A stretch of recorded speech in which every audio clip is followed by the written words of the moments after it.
Welcome today to the Family Business Forum. It is wonderful to have you here today. Our speaker is Dr. Alan Robinson.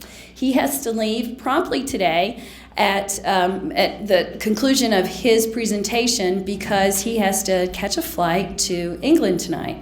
He is no stranger to international travel. In fact, just 2 weeks ago, he was in Australia for 2 weeks consulting with a company. He will have many stories to tell you of his experience in consulting with his 3 different books. And let me tell you what those books are. Award-winning books, by the way. Corporate Creativity, how innovation and improvement actually happens. Ideas are free, and the IdeaDriven organization.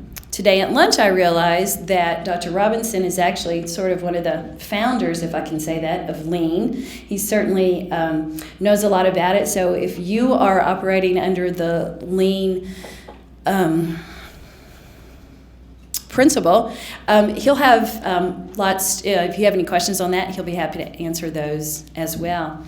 He has also been featured on ABC World News, CNN Headline News, several NPR programs, and now for a 2-hour engagement, he's with the UNCA Asheville Family Business Forum.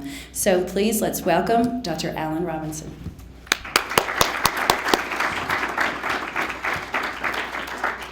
Now, how does the mic work here? You're hooked, so you're not bound by this, like I was. You told me this was not for amplification, though. Yes. Correct? Right. All right, so can you all hear me with just my normal voice? Okay. So I'm really happy to be here. I'm very sorry I have to run. After this was booked, my family member died in England, and her memorial service is tomorrow, 6 a.m. our time here. So I am just making it work. So please don't take it amiss. I'm going to just jump right in here. And please feel free to ask questions, any questions you have. I have quite a bit of material to cover. I was sitting at my hotel this morning and realizing that I probably wouldn't even get through it all. But my advantage is that you have a copy. Everybody's getting a copy of the book, correct? All of the members. All of the members are getting a copy of the book. Did get a copy of the book. A benefit of membership, if I might just add, marketing, okay? And we can talk later about getting your copy of the book. Okay. So, today's topic, I'll explain what an idea-driven organization is in just a minute. But for now, does this have a laser pointer on it? Yes. I'll alternate between these 2 screens. For now, our topic is bottom-up ideas. Bottom-up being, of course, the opposite of top-down. How do you, as family business leaders, as managers, get lots of ideas from the people who work for you, and what's it going to do for you? So let me just jump right in. One way to frame what we're going to talk about is, I'm going to point here. You can, for the last 150 years, the average U.S. company has improved at between 1% and 2% productivity improvement per year. That's our kind of national average. There was an MIT study about 7 weeks ago that said for the first time in history, U.S. manufacturing had burst through the 3% barrier and was now improving at last year improved at 3.0175%. And I hope these numbers you find rather pathetic and disappointing, because they are. What those numbers are really saying is that most organizations, and we're actually the fastest improving country in the world right now, we're the world leaders. Most organizations have very weak cycles of improvement and innovation. And what I'm going to talk to you about today is, instead of scrabbling around at 1 or 2% per year like everybody else, how the companies I'm going to be talking to you about, because of what they did, which I will tell you about, how they've jacked up their improvement rate to between 12 and 17% per year on a sustained basis, okay, over time. So I also, the last weekend, I was speaking to a conference of financial advisors, and it occurred to me to mention that this is compounded over time. If I said to you, I've got this great savings account, I'm the local bank, pays 1.5%, and you put your money in for 20 years, and look how much you'll have at the end. And I said to you, I'm another bank, and I can do 12 to 17% over the next 20 years. It's at the end of that period, you have a totally different proposition. Not just, it's just completely different space. So my next assertion to you is that if you can do what I'm about to show you, your company is just in a totally different space. It operates at a completely different level and can do completely different things from what it used to be able to do. Here's the central premise that underlies everything that we're going to talk about. And it's that your frontline workers, and I mean by that the people who do the work of the organization that you work for. That can be, and I heard there was a hospital here just as I was coming in. I worked at the Cleveland Clinic, and I gave a talk to their management team, and I said, frontline people like the doctors and nurses and the CNAs in your clinics. And there was immediately this well-coiffed, bow-tied doctor at the back said, excuse me, do you really mean to say that doctors are frontline people? Doctors? And I said, yeah, it's not a reflection on your status in society. It's a reflection on the type of work that you do. And if some doctors run hospitals, other doctors are out dealing with patients, dealing with processes, dealing with the real work that's done in your hospital. That makes them frontline people. It's nothing good or bad. But your frontline people see a lot of things that you as managers and leaders don't see. And the number that I'd like you to work with, it's a settled issue in improvement and innovation, this number, but I'm going to try and give you just enough data to make the case for it, is 80-20. Here's the split. You are sitting with your team, with your small company, with your large company, or your unit at position A. You have a plan to get to position B, something over the next year or two, strategic move. And my assertion to you is that of the ideas you need to get from A to B, 80% are in the heads of, or potentially in the heads of, your frontline people. Only 20% will come from management. So people often, given that most organizations, again speaking globally, work in a top-down manner, it's kind of surprising that I'm telling you most of the action is in bottom-up. So let me give you some data to back that up. This comes, well, actually I should preface this by saying in the history of management, there are very few controlled experiments, meaning that you can take 100 people and give them this pill and 100 people and not give them this pill, and you can see what the effect of the pill is. You can't really do that with management because there's so many moving parts. And if you find one company doing one thing, another company doing another thing, you can't say that the difference is just that one thing because they have different management teams, they're in different industries, et cetera, et cetera. So I can count on the fingers of one hand how many controlled experiments there have been that I'm aware of. And luckily for me and us, there's one right in the space that we're talking about. So this one happened at Coca-Cola, which in 2007 mandated Six Sigma from all of its operating units and all of the company-owned bits of it, which is still pretty big, around the world. Does anybody need a little primer as to what Six Sigma is? Anybody want me to say a few words about that? Yeah, okay. Six Sigma is a problem-solving methodology that was developed in the early 1950s by a man called Joseph Juran. And it lay buried in his quality control handbook with just specialists using it until the CEO of Motorola found out about it, named it Six Sigma, by the way, and applied it in his company and saved billions of dollars. And then Jack Welch of General Electric found out about what Motorola had done and urged and made his company use the same methodology. So it's a problem-solving, team-based problem-solving methodology.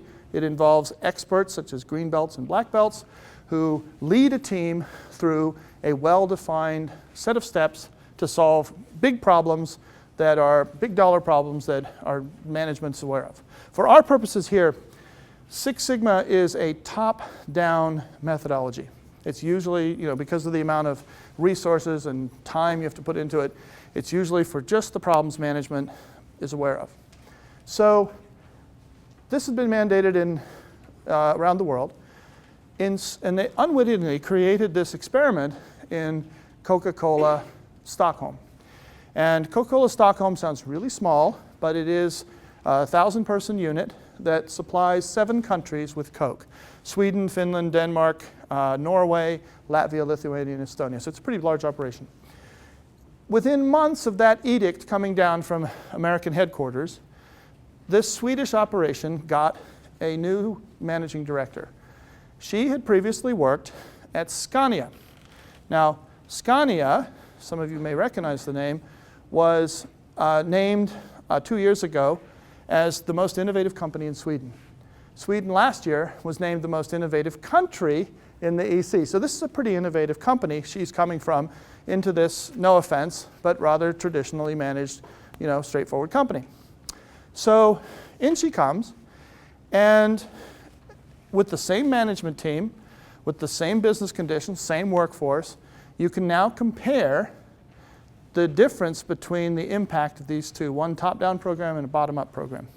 So if you look over here, this data, she took it for 3 years, mostly to fend off inquiries from headquarters as to what was she doing listening to the little people. They were very concerned about what she was doing with the idea of, please just focus on Six Sigma. So she took this data. This is her slide printed with her permission. And here's what happened. This is remarkably stable. The book has the full data, but I'm just giving you 2010 data. In 2010, I think the correct numbers are in the book, but I think there were 4 black belt projects.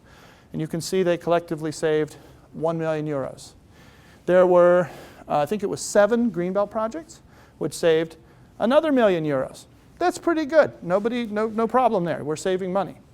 But you can see that the 2 million that was saved by the stuff management could see was totally overwhelmed in extent by the 9 million euros that came in, the thousands and thousands of ideas from the frontline workforce. So the message here is 2 messages. Take your pencil, if you have the slides with you, just draw a line across there, right there. This is what management sees. This is what your workers see. And I'm not saying you still shouldn't, as managers, initiate improvements and innovations. What I'm telling you is that just to do that, I told this to the leadership team of General Electric. They did great at this, but they've completely ignored that. Out of the 20% that they can see and act on, they were squeezing the last 0.01% out of that 20%. Great, keep doing it, no problem. But why would you do just that and ignore all of that? Just leave it on the table. Here's some data from some other companies, just to let you see that this is, every time I've seen this measured, it always comes up around 80-20 or above. And by the way, this is a big company thing to do, to be silly enough to want to measure this.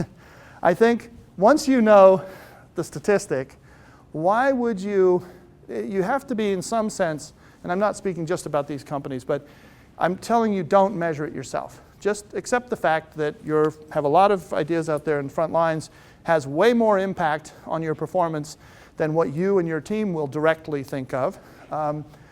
Don't bother measuring this. These measurements all occur because factions within these large companies say, oh, I'm not clear we should be spending money on that. So they put a lot of money into measuring the relative impacts. Don't you bother to get into that. You all know Technicolor. They've been around for a long time. They now do all the infrastructure work behind cinemas around the world. They measured this for years. 81% bottom up, cost savings, new revenue ideas, 19% top down. I can't name that company until December 31st of this year, but it's a very large chemical company, and you're all touching its products as we speak. They measured it at 85.15. Hickory Chair, I was just reminded, we're not very far from Hickory, are we? Do you all know the story of Hickory Chair? Okay, so Hickory Chair got into some trouble. It must have been about 14 years ago. Well, don't bother to correct me. There's somebody who actually knows this story right personally. I'll probably get it not quite right, but we write about them in our book. And their CEO died suddenly, and their COO was several weeks away from retirement. And the board turned to a brand new, young vice president of marketing who had just been hired and had no experience in the furniture industry. And his name was Jay Reardon. And they said, got to take over. You're CEO. Now, as he put it, Jay said, this is one of the great turnaround success stories in the last decade in the United States, as far as I'm concerned. He said, I know nothing about how to make furniture. The only thing I can do is go out and ask the people who make it. So he spent several weeks wandering around inside his factories, asking people, what can I do to help you make furniture better? Now, just as a marker, when he took over, Hickory Chair really was in its death throes, I would say. These are my words. It was outsourcing 73% of all of its product to Malaysia, Vietnam, and China. Okay? That's pretty much near the end, and we all know how hard hit furniture has been in the United States. Probably the hardest hit of all American industries. So he started doing that. At the same time, he's a very entrepreneurial man. He called Toyota Supplier Services Corporation, TSSC, in Lexington, Kentucky. And he said, I don't sell anything to Toyota, but could I possibly we're one of the last furniture manufacturers, we're struggling to stay alive, could you send one of your Toyota gurus down, because I think we could be a lot more efficient. And he happened by chance to be given Hajime Oba, Mr. Oba, who's the legendary, he's like Mr. Miyagi in Karate Kid, legendary Toyota consultant. He doesn't speak very good English, by the way, which is part of the fun of this story. Came down to Hickory, and he came down twice, I think. The first day, the management team and some of the board of directors were waiting for this great man in the boardroom, and he came in and said, oh, nice to meet you, I must go to factory. And he left all the cookies and goodies on the table, just walked out into the factory, spent most of his day there. At the end of the day, I wasn't there, I've just heard this from Jay. He said, he came back in and they were anxious. What did he say? He said, you not listen your people. Translation, you're not listening to your people. So Jay said, what does he mean? Oh, so he went off on this extended jag, of which a large part of what he did is what I'm going to talk to you about, with other companies doing the same thing today. And when you were at the TWI Summit, sir, right? He spoke. I didn't know he spoke right after me. I got to hear his talk. And when he just said to the audience, look, I just asked the people who did the work, how do we do it better? Put in place a lot of improvements. And today, 95% of Hickory's product is made in Hickory. They brought it all back. And then I think the other eye popper about his company is, as he said, his ROI last year was greater than both Google's and Apple's. And he's a furniture company. He's not even supposed to be in business. So this is the kind of thing, when I said you're in a totally different space, that you see when you activate the majority of your improvement and innovative potential that you never touched before. Other companies here, that's probably the leader in the United States in healthcare delivery. They measured the hospital chain in Wisconsin.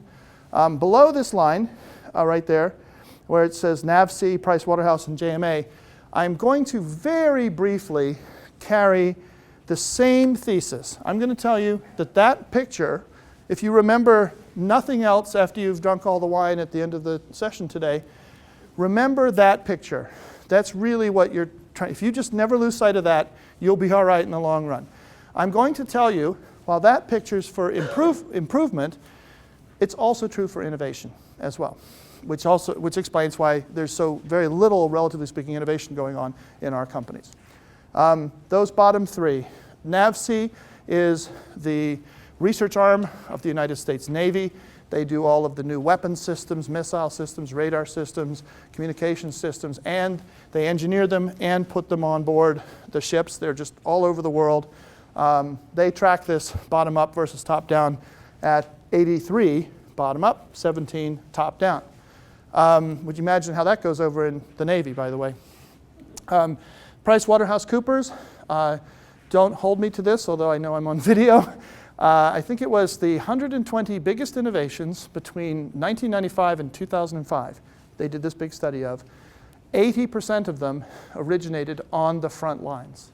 So if you just go and say, as PricewaterhouseCoopers did, what are the biggest things that happened in America, in the last 120 years, in the last 10 years, you find that most of it originated on the front lines. This, I will talk about in a minute, was the largest study of innovation done in Asia, probably still is as well. And look at what it found. So when you examine the data, and I hope you're all data-driven people, the world of improvement and innovation is hugely, overwhelmingly bottom-up.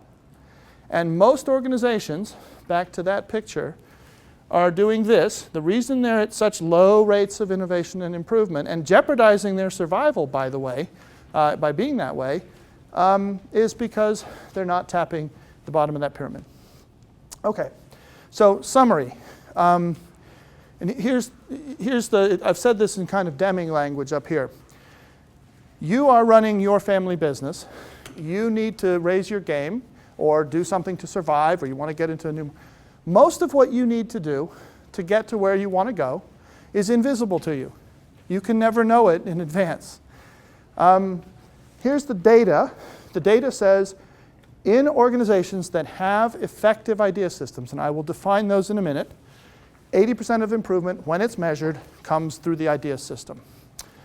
In other words, if you are not set up to do what I'm about to show you, which is state-of-the-art practice around the world, you're using at best a fifth of your improvement engine.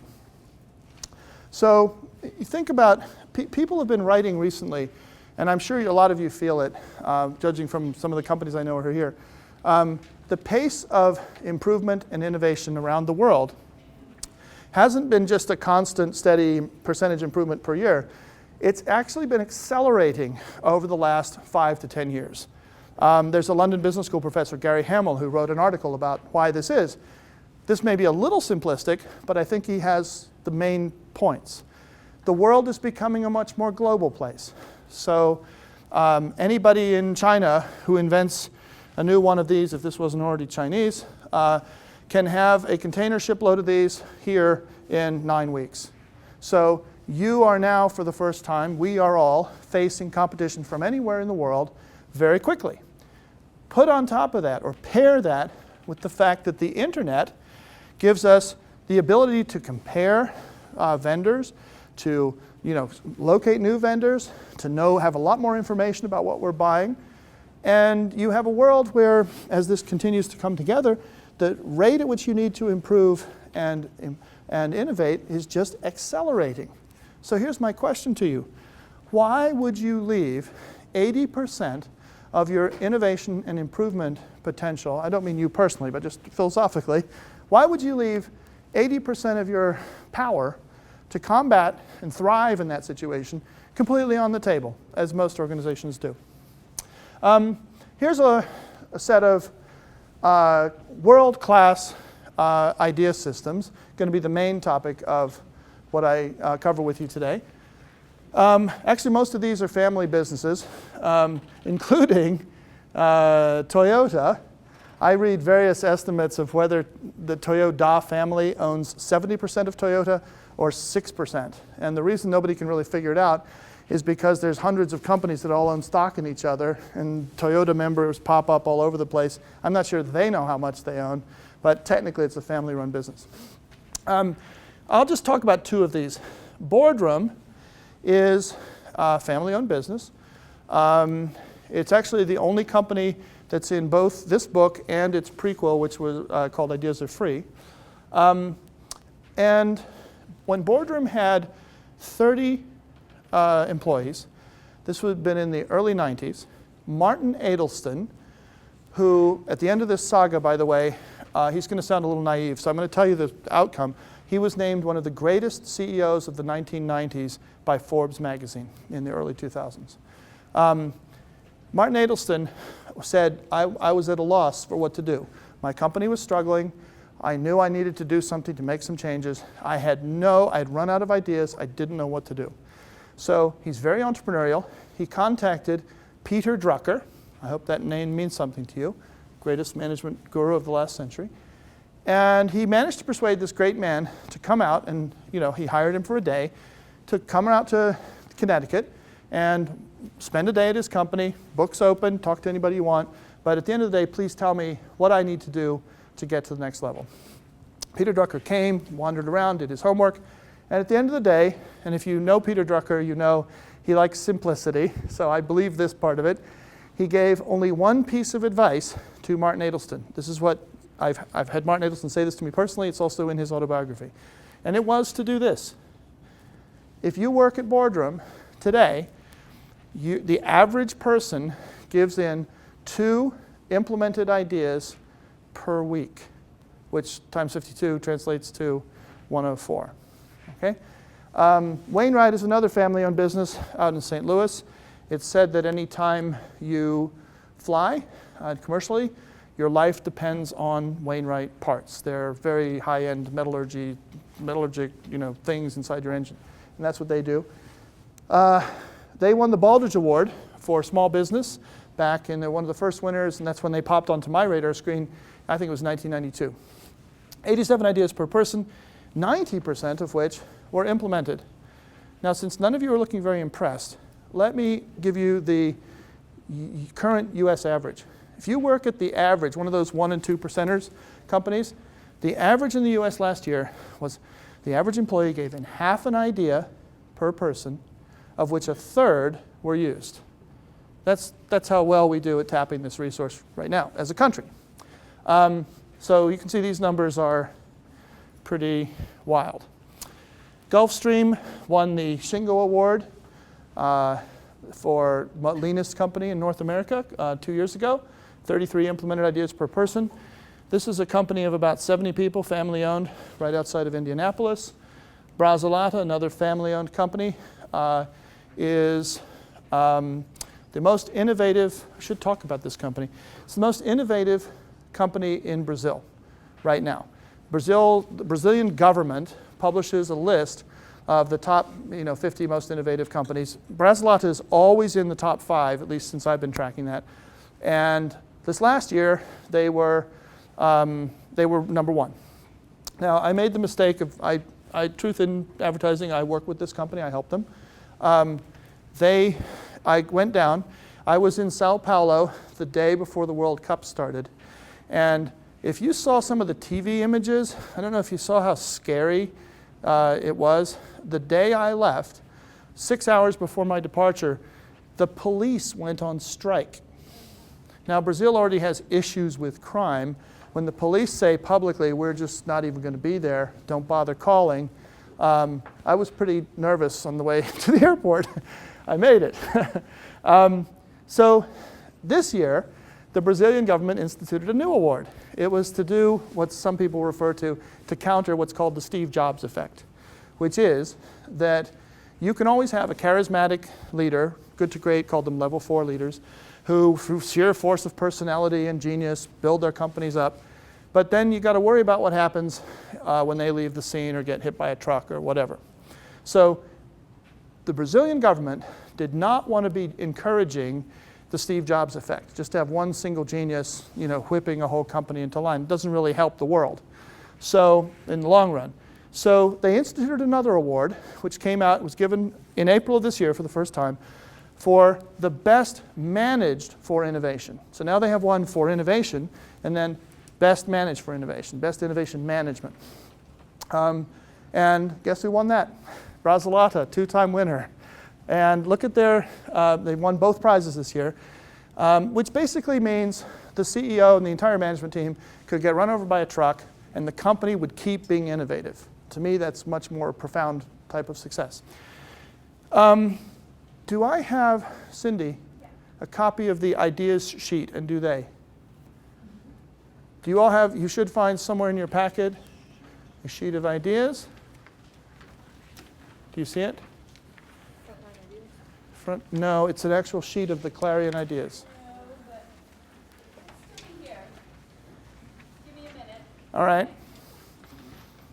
So let me riff for a second while we find this sheet. The Clarion Hotel is the 2-time winner of the Swedish National Prize for Best Idea System, which is quite competitive. This particular hotel, if you want bottom line results, by the way, Boardroom, when they track its productivity relative to the rest of the industry, Boardroom's sales per employee, which are its chosen method of measuring productivity, is 7 times the industry average. Not 7% more, 7 times. They're in a totally different space. Clarion Hotel, this hotel has the highest revenue per square foot of any hotel in Scandinavia. It also has one of the best idea systems. Milliken, you've probably all heard of, from South Carolina. Whenever I find, not whenever, but often when I find good idea systems around the United States, somebody from Milliken was involved, because a lot of the best managers in U.S. industry and got their training under this amazing man, Roger Milliken, who was a huge proponent of these idea systems. How are we doing on the idea sheets? They're on their way. Okay, so I will move on. I was going to show you an example of some ideas. Let's talk about lean for a second. Just as a point of information, how many of you in your companies or in your hospital or wherever you are doing lean? A few of you. Where do you work? Me? Yeah. Tectone, T-E-K-T-O-N-E. Okay, and so you're a manufacturer. Yes, we are. Okay, there's another hand over here. Yes? Corporation, we're a manufacturer. Okay, so you got a few manufacturers here doing it. Lean is, let me talk about lean just for a second, because now I'd say the primary place it's being used is in healthcare in the United States, starting in education as well. And people say, "What? I thought it was just about making things." This is Toyota's current definition of lean. Lean in its modern form was pioneered at Toyota. The modern form of lean is basically it's a slight abstraction of the Toyota production system. So if you go to Toyota right now, this is how they define lean. You're doing lean when your employees are problem solving and generating and implementing ideas that further the organization's strategic goals on a daily basis and as a matter of the organization's culture and the way it operates. I don't see cars in there. I don't see manufacturing in there. What Toyota is saying to you, and it's actually, if I was to teletransport us to Toyota or bring the CEO here, he would say that bottom-up idea is what is the essence of the Toyota management system. So I help a lot of organizations with lean. Years ago, I was what she was referring to as, I was one of the first Americans to go to Japan in the mid-1980s, and I studied about 40 Japanese companies at the time. There were like 6 of us there, and now there's only 2 of us left. So I remember those early days, and I hooked up with a man called Shigeo Shingo, who I just mentioned to you, who was the brains behind Toyota Production System at Toyota. And I can tell you, this has changed a little bit over time, but when I was there, the consistent slogan at Toyota, they used to talk about industrial engineering to mean improvement out on the manufacturing floor. So it's a pun.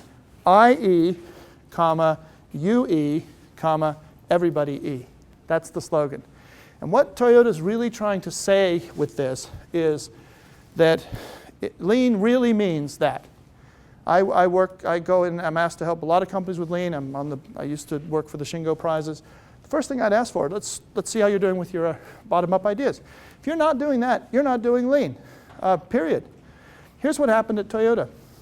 In 1951, Toyota executives took a famous trip to Detroit, and they went to Ford, and the one takeaway they got from Ford in 1951 was that Ford had a good idea system. And they thought, wow, this is great, we never thought of that. So in 1951, they founded their idea system at Toyota, and it wasn't for another 10 years almost before all the lean tools which is what I find companies in this country focusing on a lot. You know, are you doing 5S and setup reduction and PDCAs and A3s? That all came along later. This is the hard part, and it's the essence of it. Okay? So the definition of continuous improvement is not that you have a department of a few people working on improvement projects. It's that everybody's doing it all the time. And here's something very important, tied to your organization's strategic goals. Let me just spend as short a time as I can on innovation, because I just want to show you that this is really true of innovation as well, but then get out quickly and continue with the improvement side. So when people are creative in companies or organizations, this applies to not-for-profits, government as well, the creative acts are either improvements or innovations. So we haven't really had any examples of improvement yet. I'll give you one from NASA. Does anybody know why the first space shuttle that flew was white and, the tanks were white, the big liquid fuel tanks were white, and the next, all the ones after that, they were red? You know the answer to that? Easier to find. Could be. Yes, sir? Weight savings. You got it. Frontline idea, weight savings. So NASA, not surprisingly, because they're a high-performance organization, has an idea system. They actually have a pretty good one of the best ones in the federal government that I'm aware of. And what happened was, after that first space shuttle, if you remember when it was landing, it was a big national moment, they realized that the space shuttle didn't have as much payload. They could pretty much take 2 astronauts, carry-on bag, toothbrush, that was it. They needed to reduce the weight of the equipment so they could increase the payload.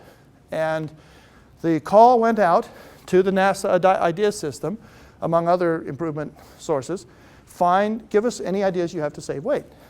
The 2 people whose job it was to paint those 2 red tanks with 600 gallons, 3,600 pounds, of white paint, just so they would look cool on TV, said, why don't we not paint them white? The red is their natural metal color.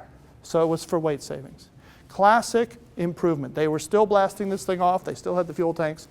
But they changed the way they did something. An innovation, on the other hand, is when you do something totally different than anything you've ever done before. So years ago, I worked for the Federal Reserve Bank, and they wanted some help with their innovations program. And I asked to receive a list of the year's previous innovations that had come through this program. And I kid you not, the very first one, it said, this was an approved innovation, buy paper clips from Office Depot instead of staples. And the reason it was an innovation was because the group had defined an innovation as anything that saved more than $400,000 or generated $400,000 in revenue. So the Federal Reserve Bank is full of lots of people who push paper. They need a lot of paper clips. When you add up how many paper clips they use in the year and you switch to get them cheaper, that's an innovation by their definition, but that's pretty unsatisfactory, isn't it? It's not what we mean by an innovation. So an innovation means doing something totally different than you ever did before. So now let me jump. I've been talking about improvement. I'm going to jump right to big, earth-shattering innovations. And the assertion is that most creative acts, improvement and innovation, are a complete surprise to management. I'm hoping that idea sheet comes so I can actually, that was going to be my illustration to you of that. But let me just tell you a study that was done by my friend Sam Stern a number of years ago in Japan. He was sitting in his office in Oregon State, and he got a call from the Japanese government, and they said, you know, we always thought of the Japanese as copycats. The Japanese themselves thought of themselves as copycats. Could you please come over to Japan and spend 3 years on a well-funded study to tell us, to understand how creativity occurs in Japanese companies, and tell us what we can do to make more of it happen. So Sam said, sure. He uprooted his family. They all went over there. And he had a staff of like 15 people and a budget of $3 to $5 million I don't remember the exact amount, but it was a big study. And he had access to any Japanese company he wanted, except for some reclusive, privately held ones. So he didn't know how creativity occurred in Japanese companies, but you'll see, he's a very smart researcher. He asks the right questions. He said, are there any filters in your country for new products and services that assess their creativity and innovativeness? Like in this country, we have the Medal of Technology, we have the Fortune Christmas list, we have the Economist Technology Quarterly, we have the Inventors Hall of Fame. If you want to know what's cool this year, you can go look at those places. In Japan, there were 4 organizations. I put 2 here. One was part of the government, one was a quasi-governmental organization that every year gave awards to new business products and services for their innovativeness and their creativity. Sam asked for a list of the previous 5 years' award winners. He wanted a database of these innovations. And these occurred in everything from mining and railways through to finance. He got 250 award-winning innovations. Just so you see the size of these things, one of them, for example, was the Tamagotchi doll. Any of you know Tamagotchi? What is Tamagotchi? Yes. What is it? What it is? Yes. Tamagotchi is a little thing that you carried around with you all the time and you constantly had to Feed it. You got it. It's a pet. And I had 2 prenatal, it basically preys upon the maternal instincts of pre-teenage girls, as far as I can figure out. And I had 2 girls of that age when it came out, wrecked my life. I'm actually a Tamagotchi hacker because the early ones died after 8 hours. And it was like having a pet. And my daughters would put it to bed, change its diapers, feed it vitamins, Big Macs. They had pedometers in them, so you had to walk them 5 kilometers so they didn't get obese. They were amazingly, it's like a little kid. But they would die while the kids were asleep. So the parents all had to stay up and feed them Big Macs and walk them. Or you'd have distress the next day. So that was one of these multi-billion-dollar innovations. Sam, his job was to study how these happened. He sent his team out, and for the first time that I'm aware of, he got great data on a broad-based selection of innovations. So his people went out and interviewed not just the person who thought of Tamagotchi, but his colleagues, his family, his boss, the product development department, engineering, marketing, R&D.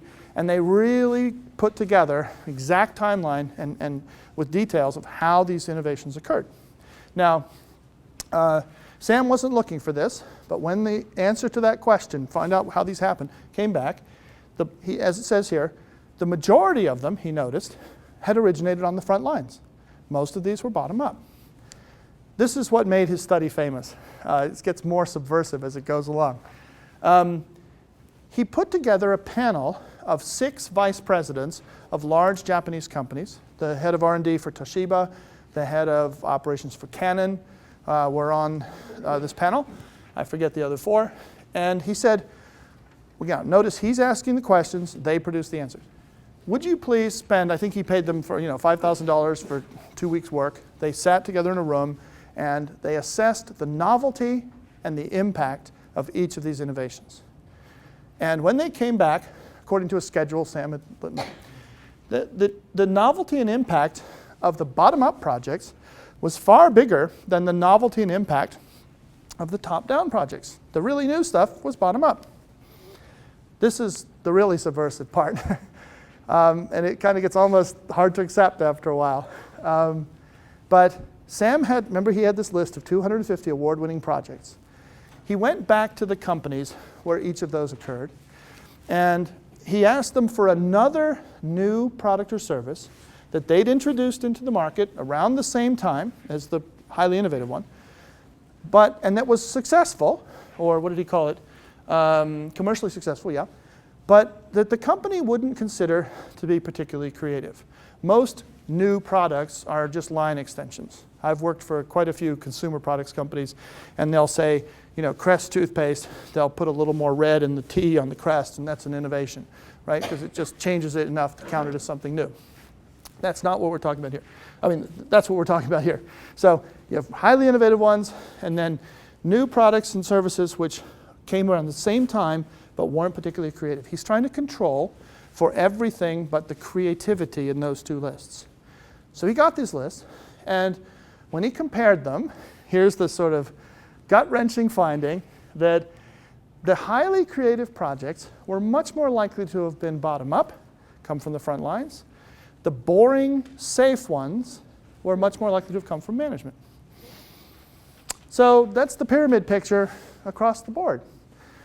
Now, I want to just spend 2 minutes explaining why this is the case. Because at the moment, I've just come out and said, there's this big pyramid and pay attention to your people. But I want to tell you why. And there's actually a number of reasons why. They're sort of all spelled out in the book. But let me just pick one for now. Who can define for me the meaning of the word serendipity? Anybody want to pop off? What does serendipity mean? Yes? Finding something Finding something by by mistake. mistake or? Falling upon it. Falling upon it. I will give you 30% for that answer. You said what? A positive mistake. Actually, could be bad. Hitler had some serendipity. So I'm sticking at 30%. Go ahead. A happy accident. I'm going to go up to 40 for that. Maybe 45. I'll give you 45. I'm in a good mood. Yes? That which happens without planning. Sticking at 45. Now let me up the ante for you. Serendipity is actually a technical term in creativity. It was coined by a historian of science in the mid-1800s to try to create a word, which did not exist before, for how humans discovered things. So in the creativity community, it is axiomatic that every time you are creative, 100% of the time, whether you know it or not, it began with serendipity. So look where we are. I've asked you to define the essence of your own personal creativity, and you couldn't do it, right? So it's very interesting. I'm not trying to be nasty. I'm trying to show you what potential there is in this stuff. So here's what serendipity means. It's when a fortunate accident, and that does not mean cutting off your hands like an accident would mean in the real world. It means a chance happening, happens to a person who appreciates the meaning of that accident, and I should have started with something else. Parentheses. You are creative. The fundamental definition of creativity is you're creative when you make a connection between something that nobody saw a connection between before. That's the fundamental definition. So bear that in mind. Chance happening, accident, happens to somebody who appreciates the meaning of it, puts two and two together, takes action, and something creative happens as a result. That's the full definition of serendipity.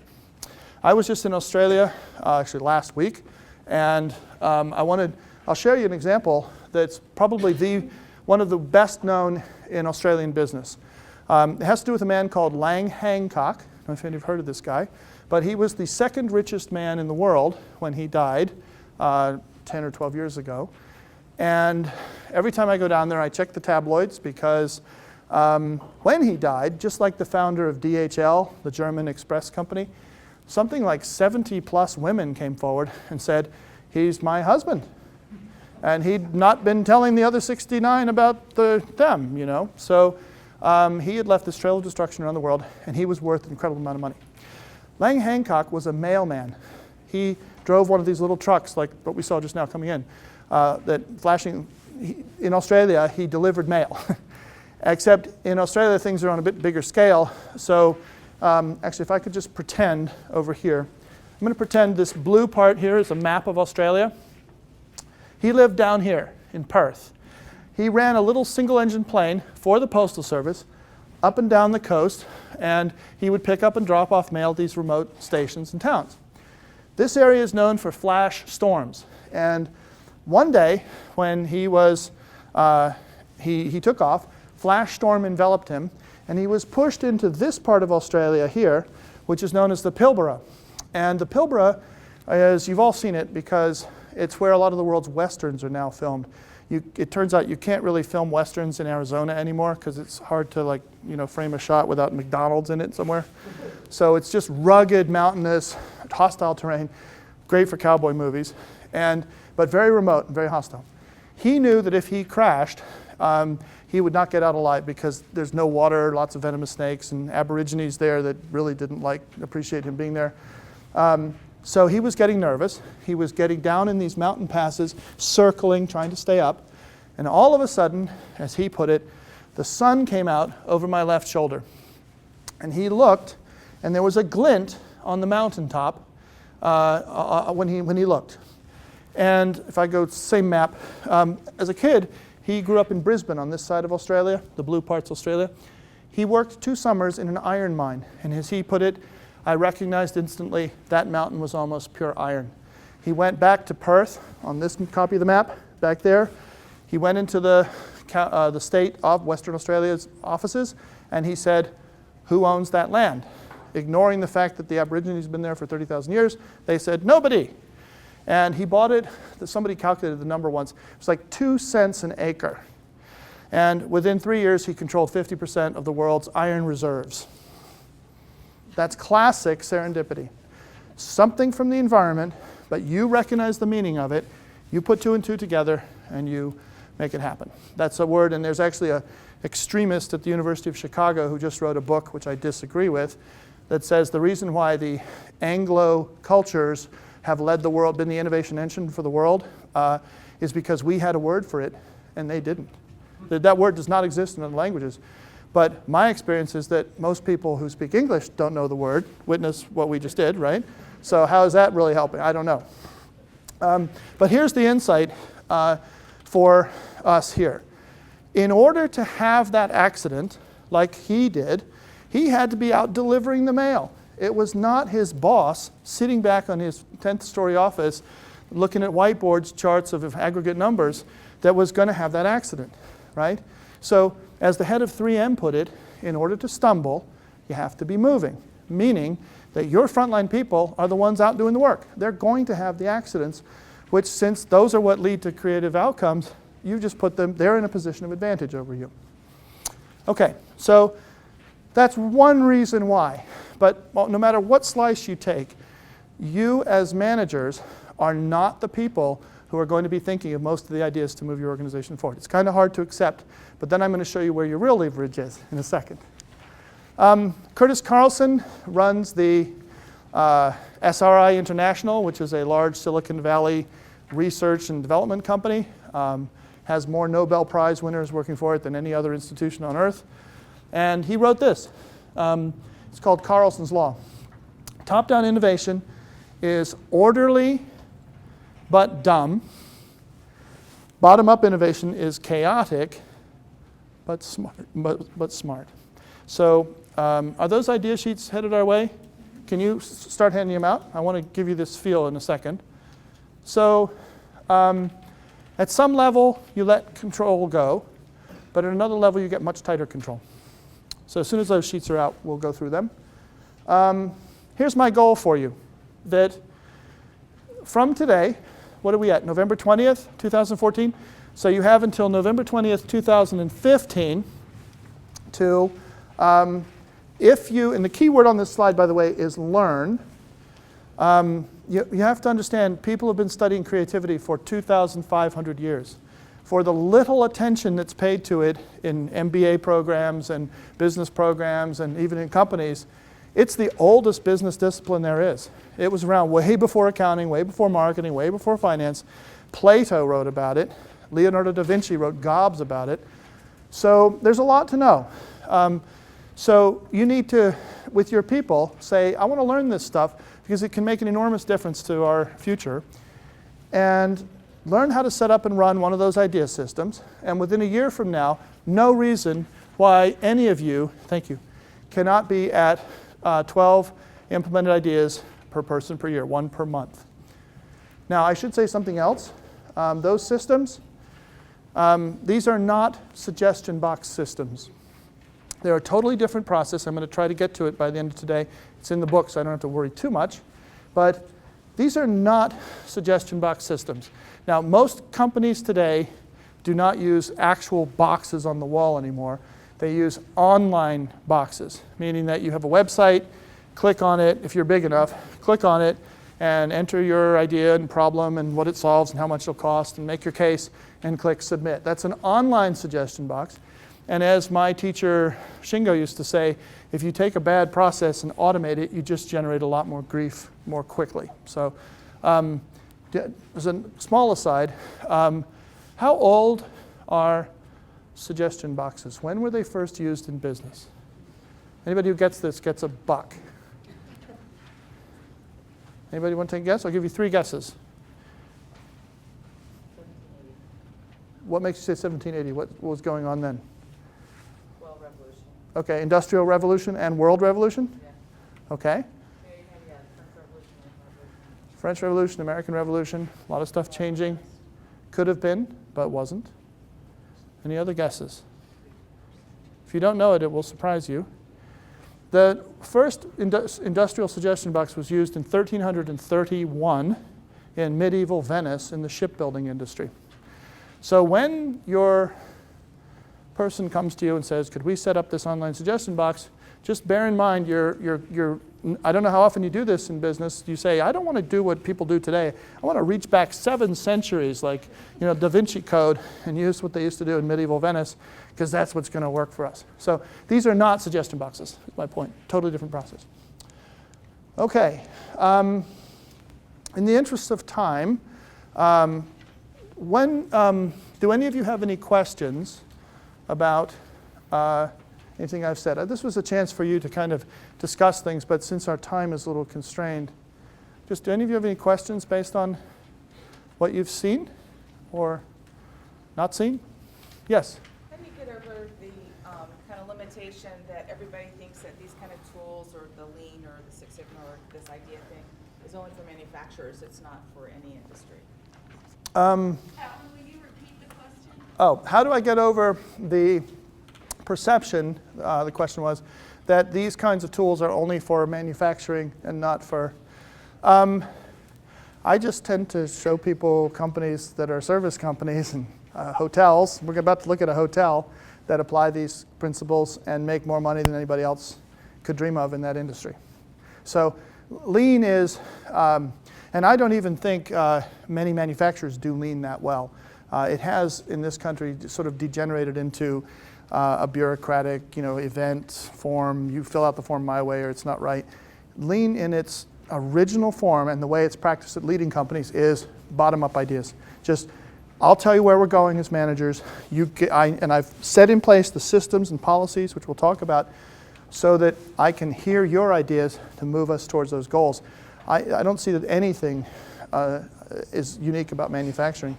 I mean, hospitals need it, the post office need it, airlines do it. Singapore Airlines has one of the best idea systems in the world.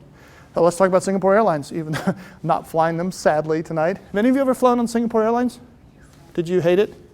Terrible. Oh, he's saying terrible. I'm just kidding. He loves it. So just tell you a quick fact about Singapore Airlines. Singapore Airlines is never lost money. It's a profit machine. Because of all the ideas they get from their people, they're very innovative. They define luxury in the air, and they're amazing. But you may not know that their seat mile costs are lower than Southwest Airlines. Huh? And I talk to executives from, U.S. Airways and United, and I say, look at Singapore Airlines. Oh, it could never happen here. They just accept that mediocrity. And all Singapore Airlines is in the airline space doing is applying this. Their flight attendants can tell them stuff that gets them ahead of the other airlines, but collectively, not all in one big shot. So do we have our Clarion? Yes? I was just going to ask you, how do you train people to evaluate ideas properly? Okay. I was almost going to say that's a suggestion box. Anytime you use words like evaluate, submit, suggest, reject, you're in the suggestion box world, and this is not that world. Can I come back to that when I talk about the process? I will not forget you. But yes, there is some training involved in this. Let's quickly look at one of these sheets. This is from the Clarion. Do you all get this sheet? Still missing some sheets on this side. So we'll carry on until we get the sheets. Okay. The first thing that I think it's up this side. Can you hold up your hand if you don't yet have a sheet? 4 people, 5 people, 6 people, 7 people. So the first thing is that, actually, now that we've got, do you have enough for them? Okay, let's just start. So this is just one sample. I actually went to the Clarion. I'm going to be there again in 4 weeks. It's one of the places I check in on from time to time. And in 2011, I asked which area in this hotel, and by the way, or do any of you run Clarion hotels or involved here with Clarion? Okay, good, so I can say what I'm going to say. In this country, the Clarion Hotel is kind of a low-end brand, right? You say, should I go to Super 8 or the Airport Hotel or, you know, Motel 6 or sleep on a park bench? I'm going to go to Clarion with my family. I'm a cheapskate, so I'm in Clarions a lot over here. Over there, Nordic Choice, this hotel is owned by the richest man in Scandinavia. And that was one of the themes. We never wrote this in the book, but I found myself, as I did all the research for this book, meeting some of the richest people in the world. This is their business model. So this Clarion Hotels, he's a self-made guy, started out with nothing. He now owns 180 luxury hotels in Scandinavia. This is a $400 to $500 a night type hotel. And we asked to meet in this particular hotel, out of 180 is, it's about 37 stories. It has 2 conference centers and 4 restaurants and 2 bars, big operation. We asked we picked one area, the bar, and we asked to review all their ideas from a particular month as a kind of an audit. And so for 2 days, we were talking to bartenders and following around watching their ideas. What you have in front of you is 1 month's production. I think it was from October of 2011. They actually implemented 4 sheets of ideas. I electronically snipped this off, and that's what you have in front of you, just as it was handed to me. So let's just look at a couple of these. Marco said, you know, every hour we build up, it's a very busy bar from 8 in the morning till 2 in the morning. We build up all these recyclables, these bottles and cans and Tetra Paks, and once an hour, one of the 3 bartenders on duty has to pick up this hamper, go out the side doors, down into the basement, and sort them into the 3 streams, into the dumpsters. And he said it's miserable work, and it takes a lot of our time. And one day I was down there, and I realized, oh my goodness, I'm right underneath the bar. Why not have maintenance drill 3 holes in the floor of the bar so we can just pour the drink and drop it in the right pipeline? Now, you might say, oh, that's a small idea. And at one level it was, but it saved 7 minutes every hour, 16 hours a day, or 18 hours a day, 7 days a week, 52 weeks a year, forever. If you present value that, you're going to get a rather big number. But as this group of bartenders told us, when you take a bartender out of a bar as busy as ours is, you can actually watch sales going down. So this was a big idea, but who's going to think of it? Do you really think the managing director on the 34th floor, which is where his office was, is going to say, oh, we should drill holes in the floor of the bar? You have to actually be there, right? My favorite one is Marin, 3 up from the bottom on this sheet. Put an extra beer tap in the bar so we can sell more beer. I'm the managing director of the hotel, reviewing my numbers from the bar the night before. Do I have any idea that I haven't given these people the right tools so they can pull beer at the rate customers want to buy it? Now, please do not be impressed with this one sheet. This would happen at one of those 1%er companies, I'm using it in the obverse sense, over time. They would slowly improve. But if I had, this all happened in 1 month, this was about a week's production, I should have left the column in that showed the date when it was proposed and done, and it usually is between 7 to 10 days. Okay, so this is just very rapid fire improvement. They're just headed up this improvement curve. Don't be impressed with this sheet. Be impressed with a company that has, across 180 hotels, got every department meeting every week to make these kinds of improvements. Okay, and notice another thing. This is a litany. The other side is from a supermarket chain. This is a litany of things that management sees, management doesn't see, but that the workers do see. That's what I was trying to communicate to you. They just ask yourself, how on earth is a manager going to see that stuff, right? And the answer is this is where most of your action is, in all this little stuff, fixing it. So I want to now sort of give you the principles of the system, and then I'll quickly get to the process as far as I can. First point is, you explicitly, as business owners, say to your people, we're not trying to do the next Apollo moonshot or come up with Tamagotchi. We want you on a daily basis to notice things in your work area and to think of all the small ideas. We value small ideas.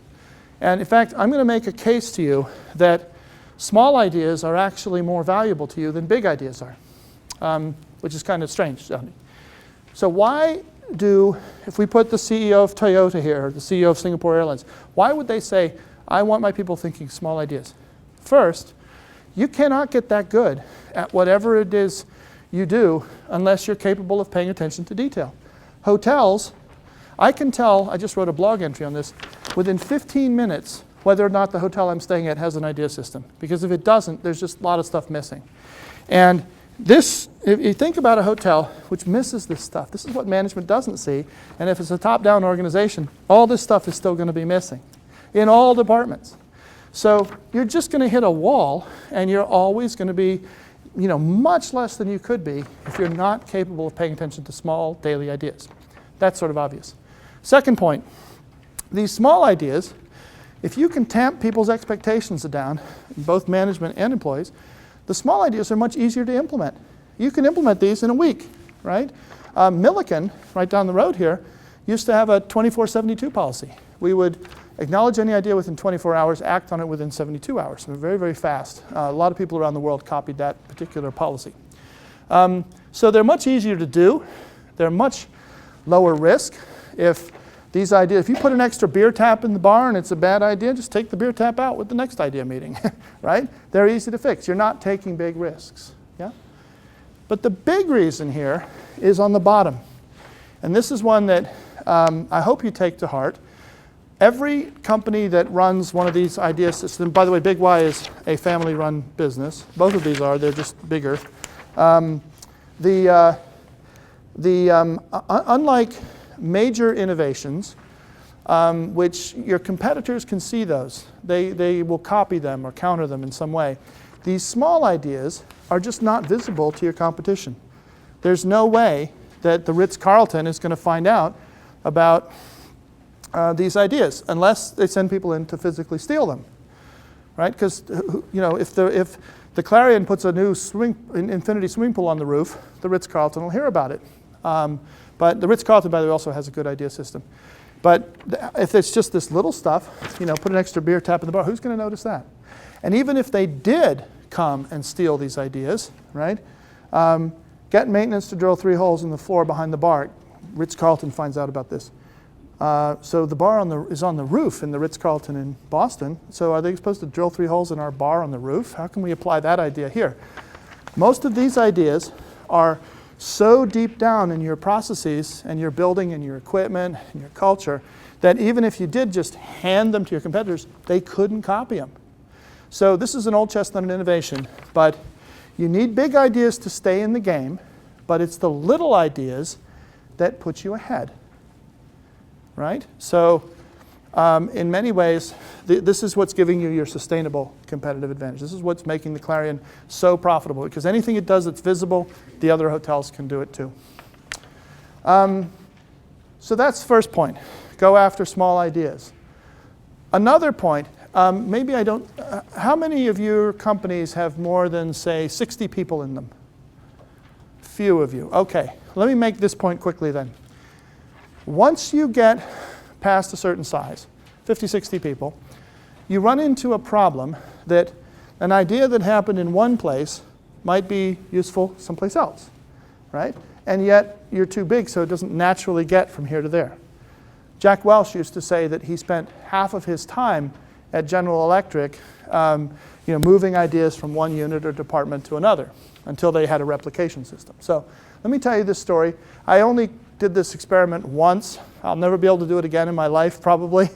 But this one happened at a company called Idemitsu, which is Japan's largest energy services company. It's like a ExxonMobil and maybe an ethical version of Enron combined. And last year, for many years, they were top again of Japan ranks its idea systems. They had 200 implemented ideas per person. This is a fantastically profitable company. So one of the ideas about 8 years ago was this one. And I'll just sort of work it with you. It was a secretary in the headquarters building. Her office, actually, I was in it, looks down on the Imperial Palace, so she can look and see what the royals are doing. And she had been tasked every month. These Kaizen reports, continuous improvement reports, would come in, and she was supposed to fax them to various branches. So before, she, as it says here, she had just been doing this whenever these branches got to her. Whenever these reports got to her. She realized that in Japan, the rates go down between midnight and 6. So why not program a machine to scan them and then send them at 12:01 a.m. And she calculated, as you can see, the cost savings was $320 per year. At American Airlines, they have an official $500 cutoff for ideas. I come up with an idea for $499 savings or something that'll bring in $499 in revenue. The submit button on their online suggestion box will say, you know, it's grayed out. It won't work. They don't want to hear it. As my daughters used to say, talk to the hand, Dad, because the face does not want to hear it. I worked with a utility in the New York area which had a $10,000 cutoff for ideas. I come up with I'm a linesman. I come up with something that will save my company $9,000. Talk to the hand. Why is that just stupid? Because let me tell you what happened to this idea after she put it in. Idemitsu's form has another column in it, and it says, can this idea be used elsewhere in the company? And she thought, oh, faxing stuff, non-urgent, people aren't holding their breath for these things. Sure. And she put yes, it can be used elsewhere. So it went into what's called a replication process where it was, somebody looked at it and said, who needs to know this? And about 9 months after that, I came across this idea. I picked it randomly, and I asked Idemitsu's Kaizen department, could they go out and find out how many times that idea had been used and what its actual overall cost savings were to the company. And when they came back to me, it turned out it had been used in hundreds of places, and it had saved $85,000. So never take an idea at face value. You might think that this one with the drilling the 3 holes in the floor, it might appear small, but if you use it everywhere it can be used, and you really appropriately cost it out, it can have enormous impact on your organization. So once you get past a certain size, your people need help to find out ideas that have happened elsewhere. Next point. In every one of those companies, in some way, they've changed the fundamental value proposition of traditional companies. Traditionally, and this goes back, there's a long history to this, goes back to before Frederick Taylor, although he was the voice of it. Managers think, workers do. The old top-down. And so in that world, how you valued an employee was, did they show up at 9? Did they leave at 5? Did they do a good job? If so, we love you. Now, we love people like that, but we love you even more if you actively participate in giving in ideas and implementing ideas and talking about ideas. We'll talk about evaluation in a second. So we don't just look at your 9 to 5, we look at your 9 to 5 plus the ideas you've given us to improve. That's the new space. I've worked with hundreds of companies in putting these systems into place, and I've never had any real trouble from frontline workers. Your frontline workers, if you don't already do this, they'll be nervous for a month or two until they realize it's a sincere effort and that it's a win-win. But they're never the problem. I've been hired by unions to help persuade management that if management listened to the unions, they would actually make more money. They're not the problem. The real difficulty, and the reason why you don't see these systems, a lot of companies doing very serious bottom-up work, is yet is that it's really about a management transformation. The hard part of this is on management. And I can't tell you the number of companies I get asked to help who say, oh, our workers aren't very creative, go and beat up on them and make them have more ideas. And they're not the problem. It's a management issue. So this being a management transformation, when I talked with Jay Reardon of Hickory Chair, he said, now he didn't do this very well, but he just told his managers, as in a very top-down industry, furniture's very top-down, he said, you must start listening to your people. As of now, Mr. Oba says you have to do it. As of now, if I find out any of you not doing it, you're in trouble. He lost 78% of all his management ranks between supervisor and upper management. 78% of them left or had to be asked to leave because they couldn't handle the change. So that doesn't mean 78% of your managers will leave in your case, because what Jay Reardon missed was what you were alluding to, that they need training, they need coaching. Most managers can make this transition, but they need time and they need to be shown that this is a much better way to manage, much more effective. And when they go get a job someplace else, these skills are highly valued. But you don't just slam it into place, as Jay had to do in his emergency. So, in this new world, and I'm choosing these words very carefully, you evaluate your managers. Your managers, their value to you is primarily how good are they at getting ideas from the people who work for them. That's the first thing you look at. After that, you look at a manager's 9 to 5. Are you meeting your budget? Are you making production? All that routine stuff, which should be a given today. So the first thing is, how good are you at getting ideas? This is a graph from Siemens, the German engineering company. I hope you can read. It says 15 there. They have a corporate goal of 15 ideas per person per year. And every month the CEO gets this graph.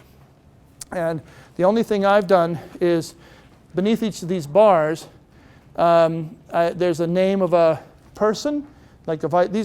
Siemens has 98 operating units, 380,000 people. So these are like 3,000 to 4,000 people. These are vice presidents. Each one has a bar. And it might say this bar would be Siemens Ultrasound in California, Siemens Korea, blah, blah, blah. And instantly, in the kind of Pareto chart, the CEO can see, wow, these guys are all doing their job. And as his assistant stage whispered to us as we left this man's office, he said, by the way, you really don't want to be one of those vice presidents at Siemens anymore. Why? Because, as they'll tell you, this is their language, not mine, ideas are the way you get competitive advantage. And competitive advantage, my managers their job should be to create that. If they create it, that's what's going to show up in my results tomorrow. So, short version, the height of that bar is the best leading indicator I know of the future performance of that unit. So if you're managing by leading indicators, these people are making their numbers now, but they're not going to be doing as well as they could a year from now. These people are really building something for you. So let me quickly, in 12 minutes, because I want to make sure I get to some other stuff, describe to you one process, the most popular high-performance idea process in the world right now. It's an idea board process, and for those members who got books, this is explained in detail in chapter 5 of your book. There are 3 archetypal idea processes that you see if you go out around the world. This is one of them. The reason it's the most popular one, in my opinion, I'd say 85% of companies use this, is that with the other 2, you really need to have a great culture, a great innovative and creative culture before you can make these processes work. This one, you can start with a horrible culture and use it to build an innovative culture. So most organizations start that way. Here's the way it works. Let's imagine a company, just for definiteness, that has 10 departments, okay, with 5 or 6 people in each. Each department has a whiteboard. And actually, the way it's blown up on that screen, the whiteboard's about that size. And the whiteboard is divided into 2 parts. Now, this is essentially Toyota's process, but if I was to take you to any of those companies, you'd see slightly different boards, but after watching it for 2 or 3 minutes, listening to people interact with it, you'd know exactly what's going on. So this is generified, but not that much. Usually, so there's a top half and a bottom half to this board, and different things happen in both. In the top part of the board, usually, Peter Drucker said 3 boxes.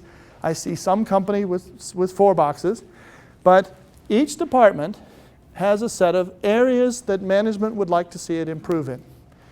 So let me now jump to a slide. I'm going to come back to that one. Remember I said to you as managers, you're only 20% of the engine for getting from A to B. Your job is to determine with your unique knowledge of the environment of your company, of all of its capabilities, where do we want to go? And then to translate that into, okay, security department, okay, production department, okay, receptionists, okay, call center. In your space, everybody's going to have if this was a call center, it would have a different set of 3 goals or 3 areas. I've put some generic placeholders here. If this was the IT department, they might have 3 other goals. But whatever it is that we need from you to support those performance metrics, sounds very like KPI, but it's key performance indicators, but it's implemented a little bit more differently because the key word here is actionable. Oops, going too far. Actionable. That you take your high-level goals and you say to people in this department, here's what I need from you in the next year. I want you to improve in this area. So management sets these goals. During the week, I'm going to generify it again because people do different things. I'll tell you how I did it with my MBA office. I used to run, I had a staff of 15 people, and I was associate dean for our MBA program at UMass. Every week, what goes in these boxes is during the week, your people see problems. Now I have to I'm going to use a Millikan term here. Have you heard of the term OFI before? Coined by Roger Millikan. Anybody know what OFI means? What? Opportunity for improvement. Very good. Opportunity for improvement. Roger Millikan needed a word he didn't want to use ideas. And my message to you may surprise you here. And this is a starred message. If you miss this one, you will shoot your idea system in the foot right out of the box. So make sure you write this down. OFI stands for Opportunity for Improvement. It's different from an idea because an OFI is a problem. That's a kind of opportunity for improvement. It's an opportunity, or it's an idea. Idea is a particular kind of OFI. It's a package. I have a problem. I have a solution. Put those 2 together. That's an idea. You do not want to deal primarily in ideas at this stage. You want people putting up, and so my staff would put up Post-its. During the week, there would be a problem, an opportunity, somebody would say something to them on the phone. Individually, they would put Post-it notes up with things that they'd noticed that they wanted the team to talk about at its weekly meeting. Once a week, we would meet. We would vote. I gave different people do this different ways, but I had some magic markers, and I would say to each staffer, come early to the meeting, 5-10 minutes early, read all the OFIs and ideas, and pick the 2 with 2 on your honor system, tick marks. Pick the 2 that you think we should talk about. So by the time the meeting started, we had all these Post-it notes with all these markers, these marks, and we'd say, oh, this one got 10 votes, and this one got 3 votes, and this one got no votes. Pick the ones that got the most votes, and then discuss them and figure out what you're going to do about them. And each person in your team typically has, when you start out, I recommend 1 hour of homework time per week. On company time, you now say, instead of working 40 hours a week, we're going to work 38.5 hours a week, and half an hour is going to be for the meeting, 1 hour is going to be for the homework that we do individually. And during the week, you've probably all run systems like this before, but it would say, Alan, go talk to IT about doing this. John, go to facilities, see if we can do that. Research this. And it would have my name and then the due date, which would typically be next week. So once you've decided what to work on, it becomes like a project management tool. Now, here is the OFI problem. The OFI, an OFI is a problem, opportunity, or an idea. If this graph here is meant to represent, and here's your problem. The same person who sees a problem is usually not the person who has the answer to it. That's the difficulty with the suggestion box system, or one of them. So you say to people, if this is one person's brain, you would say, there's the set of problems I, Alan Robinson, see. There's the set of solutions I have. If you say, Alan, you need to come with 2 ideas to next meeting, not recommended, then you're asking me to strain in this narrow space. I can't think of two things. But if you say, Alan, record problems, opportunities, anytime something's not quite right, just put it on the board. Then we come to the board, we have tons of, people see different kinds of problems, lots of different circles, and then we have lots of different sets of solutions as well. Ideas just pour out. So there was an INSEAD, the French Business School, study a few months ago that said, and I hadn't thought of it this way, but the characteristic of the best idea processes in the world is that individually people spot OFIs, problems or opportunities, and then they bring them to the team, and the team with a well-trained facilitator works on these ideas very quickly and quickly comes up with implementation actions. Repeat. That's a very quick overview of that idea board process. There's a lot of subtlety to it. It took Toyota 50 years to come up with this, and they started with a suggestion box. But that's what you get. That's how you get. If you just take that board and work it the way I've suggested, you'll be through 20 ideas per person per year before you know it. And here's the other thing. The reason why 12 is the industry sort of cutoff is that once you get past 1 implemented idea per person per month, there's all kinds of documented effects, such as your customers will start to feel it, you will feel it, you'll see it in your bottom line numbers. If you're just getting 1 or 2 ideas per person, it's like the corporate picnic. It's a nice thing to do, but it doesn't really mean much for business. Once you get your idea rate up enough, and you get your improvement line up to 4 or 5% from 1 or 2%, that's when people start to really say, oh, that's a great company. Singapore Airlines, great place to fly, etc. Now, let me do a couple more things before I want to now talk about the bottom 3 things on here, which are about escalation. If you have more than 30 people in your company, you'll need to think about escalation. And here's what escalation is. You have all these frontline teams working with their idea boards. But every so often, sometime, a couple times a month, 3 times a month, they'll have an idea that's too big for them to implement on their own authority. So they have to escalate it up, and you need to be explicit what will happen with that idea. So I was just with a medical products company 2 days ago in Rhode Island, and they have 40 people. Their escalation process is we have 5 idea boards, and then we have the management team. If the idea is too big for any of these idea boards, or they need more authority, more spending, more cross-function, then it goes up to this weekly management meeting, and they have 2 weeks to report back on whether they approve it or disapprove it or need more information. Very simple escalation process. This is one for a health insurance company of about 400 people. And I just stole it from them with their permission, stuck it on this slide. They have 37 idea boards strewn all over this company with call centers and claims processing and all this. If an idea is too big for them, up it goes to the next level of escalation. I'm showing you a 2-level one here.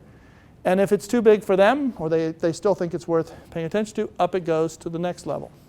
Now I want to make 2 points about escalation processes.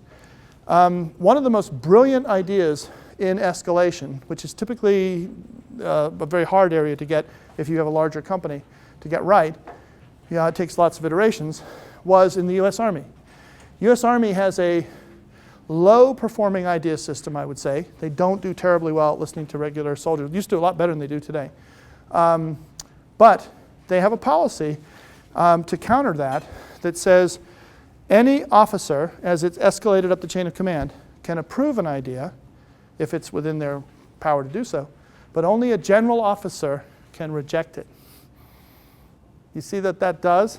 If I'm a captain and I get an idea and I go, nah, I don't like it, I know that my major is going to review my reason for not accepting it. So I'd better be careful not to be arbitrary and to be thoughtful when I am addressing a problem that's brought to me from the front lines. So that's one thing. You can have, and I found a lot of companies doing that recently, saying nobody except the CEO can reject an idea. Anybody can decline to approve it, but they have to put their reasons in writing. That's one thing you see. The next thing is this term, completed staff work. This is key. This is another starred thing that will make your system sing if you get it right. Completed staff work is a British Army concept, and it means that if I'm the sergeant and I have an idea to say we need to get a different type of overhead projector there, and I want to go to my captain with that idea, I don't just say, hey, Cap, we need a new projector. That's not completed staff work. Completed staff work means I've really laid everything out so that my captain can just get all the information he needs from what I've said and just rubber stamp it and do it. So completed staff work, if we needed a new LCD projector, would be, here's why we need it, here's the problems we're having, and I've looked at Staples, I've looked at 3 different places, here's one that has better light than the one we did before, it's half the price, it's $400 plus shipping, plus tax, here's the bottom line, I can have it here by next week in time for the meeting you're worried about. That's completed staff work, because then the captain can go, oh yeah, sure. So the philosophy is there's a lot more people on the front lines than there are officers in your company, that means managers. So have all of the completed staff, all of the staff work done down here so the managers can just rubber stamp. Does that make sense? Okay. Are there any questions to date? I know I'm speeding along here. Do you all think you can do this in your companies? I hope you see also it's a game changer. It really is. Okay, so if there's no more questions, then next point. You start this beautiful idea system. You're really listening to your frontline people. This is a surprise to most people. After 6 to 9 months, at the outside a year, I've never seen it go longer than a year, your people will start to run out of ideas. They'll say, I just can't think of anything more. I'm just, sorry. And that's when you get into constant, continual training in small doses for the rest of your corporate lives to make them see more things than they otherwise would see. Chapter 7 in the book is a primer on that. We had to make some editorial decisions. We wrote the stuff we would teach companies, generally finding ourselves teaching companies, for the first year after they realize they're running out of ideas. So there's a lot of, as I said, people have been studying creativity for a long, long time.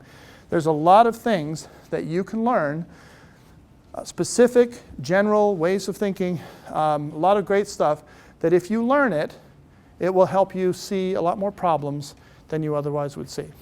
It's called problem finding. So you think about, Sherlock Holmes, just as a metaphorical example. He trained himself in how to smell the difference between 144 types of tobacco. That was a famous Sherlock Holmes thing. So while all the other detectives were, watching football games on TV, he was learning how to smell the difference between 144 different types of tobacco. So now he arrives at a crime scene, and he can smell, and he can say, oh, that's a particular type of tobacco which is sold only in this store in South London, right? He has more information, more grist for his mill of things to connect. So those types of things are called idea activators. And there are hundreds and hundreds of those out there where you train your employees in something and they can see things they never saw before. Some of these just take 1 minute to do. I'll give you one.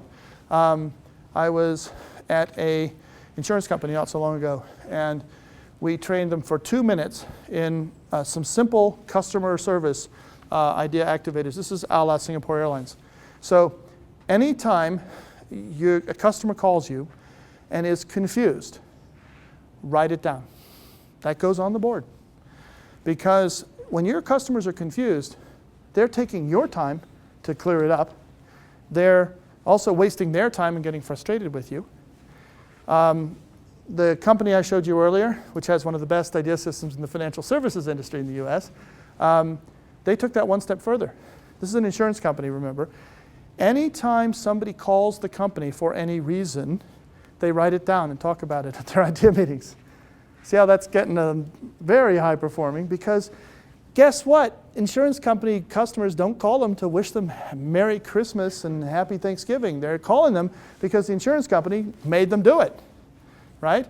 So you tell people, I think that was the idea activator, whenever somebody's confused, ask why. Whenever somebody contacts you, ask why. I'll give you one more. These are short 30-second things, but you mix it up with longer training as well. One of the big no-nos in innovation is the frequently asked question, FAQ. I hope none of you have any of those on your websites. Because think about what an FAQ is. We know that lots of people are confused by this thing that we messed up in our systems. But we're not going to be bothered to change it. We're just going to give you a quick workaround, and we'll maybe get around to it when we do the next system upgrade. That's what you're saying with an FAQ. Singapore Airlines would not tolerate that for a second. Why are they needing to have that question answered? Let's eliminate it, right? So I think you got the idea. There's a lot of small things and big things you can do.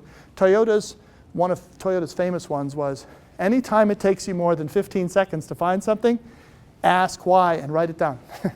See how you just get better and better and better. Okay, why are these systems so rare? I'm going to give you one take on this. Again, this is for those of you who are getting books. Chapter 2, I'm going to talk about in Chapter 3.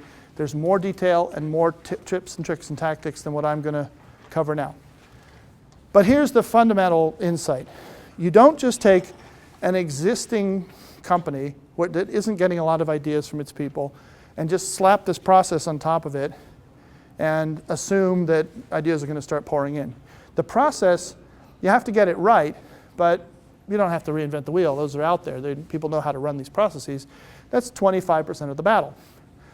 The rest of it is you've got to change the way, I'm talking about to really get lots of ideas from your people, you've got to change the way you lead them. You've got to change your leadership style. You've got to change the way you hire managers, the way you select them for promotion, the way you train them, and I'll get into what you hold them accountable for, just like Siemens did. Now, I'm going to get into that in a little bit of detail, just to show you one facet of things that idea-driven companies look for that other companies really don't pay any attention to. That's actually extremely important for this. And then I'm just going to skip over that one, but I'll just tell you a typical, when we teach this in our MBA programs at UMass, we typically start off with, when we do innovation, with an exercise. Let's say this was an MBA class. I would say, I want each of you, by next week, you need to identify somebody who you know or can get in touch with. Might be a brother, a sister, mother, father, aunt, uncle, former colleague, friend, neighbor, who was responsible for a bottom-up act. They had an idea they wanted to change in their organization, and they went after it, and they got the change through somehow. Could be small. And I want you to call that person and interview them for half an hour and find out what their story was. So we come back next week, and we just go around the room. Everybody has 2 minutes to tell their story. So she would say, oh, I interviewed my brother-in-law, and here's what happened to him. And what you get, it's one of those, from a teacher's point of view, it always works, this exercise. By about the fourth person, what you get is a litany of horror stories. All these people, their managers don't care, they're getting rejection, the IT department has no time for them. They go to another person who says, just drop it, you don't understand.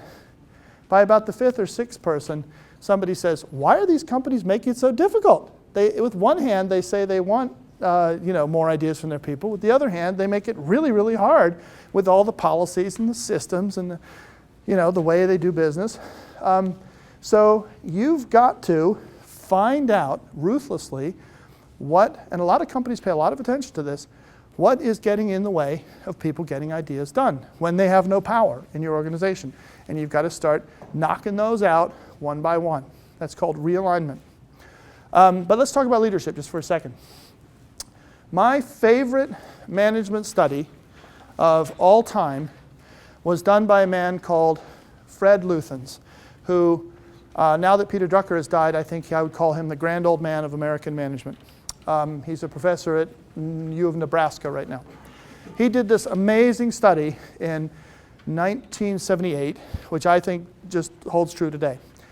What he did was, and you could never do a study like this today anymore, he wanted to study the difference between successful and effective managers. These are his terms. A successful manager was somebody who was personally successful. They got promoted quickly, they got big pay raises, they got the company car, they were regarded as high flyers. Effective managers were the ones who ran great units. And he said there's a difference. We sort of all know that from having our work experience. There's a difference between who gets promoted and who's actually effective sometimes. What's that difference? So he put together, he got 400 managers to be part of this study. They didn't know what they were being studied for, but he got them in. And he divided them into successful and effective. And he got hundreds of observers to follow these people around for I think it was 6 weeks.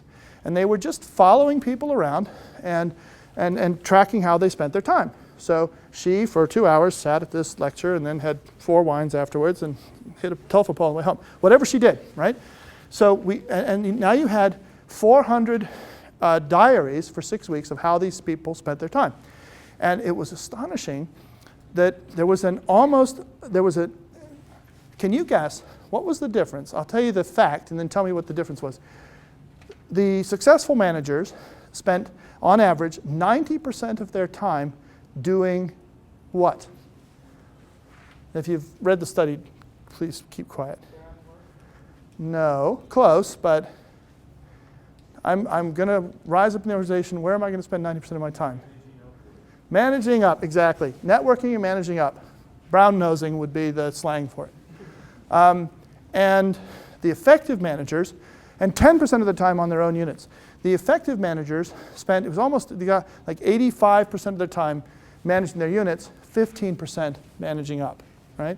So what that study in the history of management kind of came to symbolize is that we're hiring all the wrong people as managers in our organizations, right?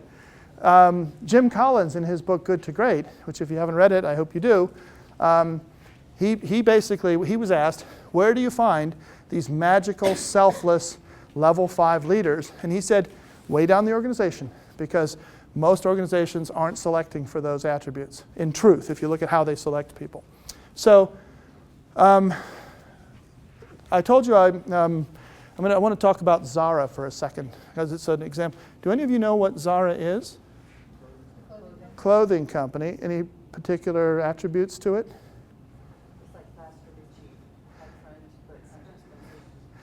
Fast is what they're known for. So Zara, I work a fair amount in the fashion industry. The average, if they say we need a new jacket, conceive one, design it, have it go through prototyping and all that, it would be maybe 15 months before these jackets would be on the stores in the average fashion operation. Zara is the largest clothing retailer in the world, 6,000 stores around the globe, and they're a Spanish company. If that's a map of Spain, they're up here in A Coruña, and they are a mecca for idea-driven groupies like myself, because it's the world's probably best idea-driven organization right now. Toyota goes there to benchmark. Zara can, from the time they say we'd like a new men's jacket, they do men's as well, to the time it's in 6,000 stores in Australia, Africa, Latin America, Asia, Russia, everywhere, China, 13 days. And you go, wow. Lady Gaga just did a tour of Spain this last summer, and she opened in Madrid, and she had I was just at Zara this last summer, so I heard this story. She opened in Madrid in this she's always in an outrageous costume. Within 5 days, Zara was selling those costumes in its stores.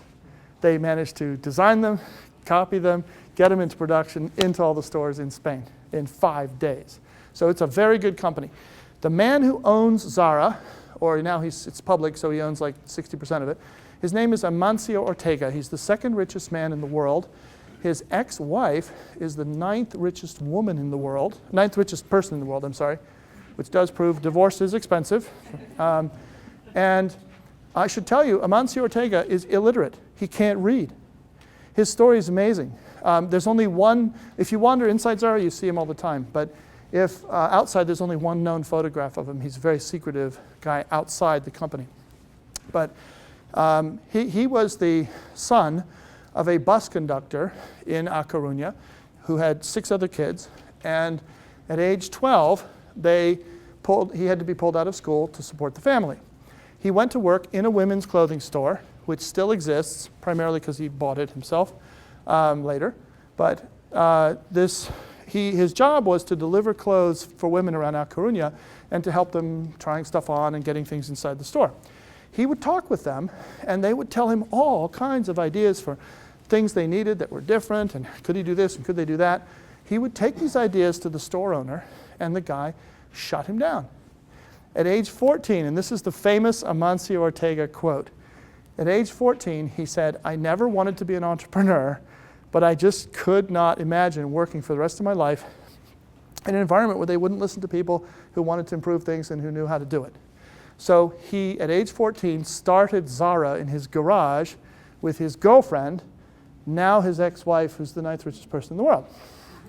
And the business model, if you talk to him, the business model is we are going to listen more closely to the market and to our customers than any other retailer in the world.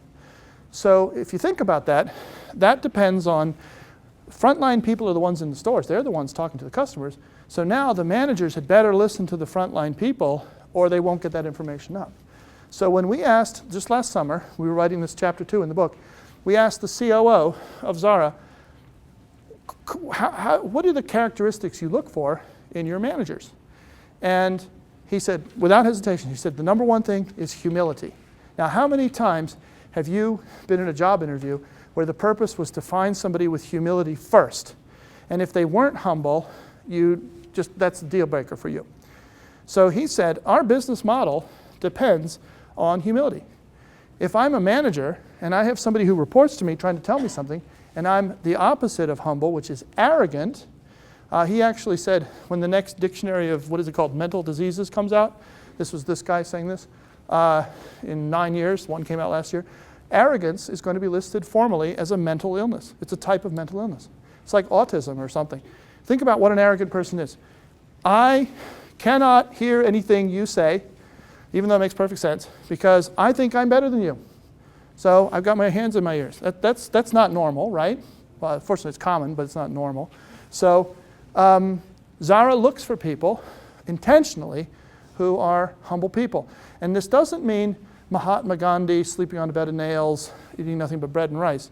It means I am humble in the face of all the knowledge that you have, and my job as a manager is to tell you where we need to go, but then help, you're going to come back to me with specific ideas to get it done. It's the humbleness that says, I set the direction, but 80% of the action is going to be from you, and my job is to enable that. Hickory Chair, our mutual friend Jay Reardon, we asked him that question last summer, and he said, the most important characteristic I look for is humility. Arrogance is a deal breaker when it comes to bottom-up ideas. So after you found your humble people, then you start to look for management talent and other things. But if they're arrogant, forget it. Southwest used to have that philosophy when they started up as well. So there's a lot more in the book. Am I running out of time? No, okay. Usually when the organizer starts creeping up front,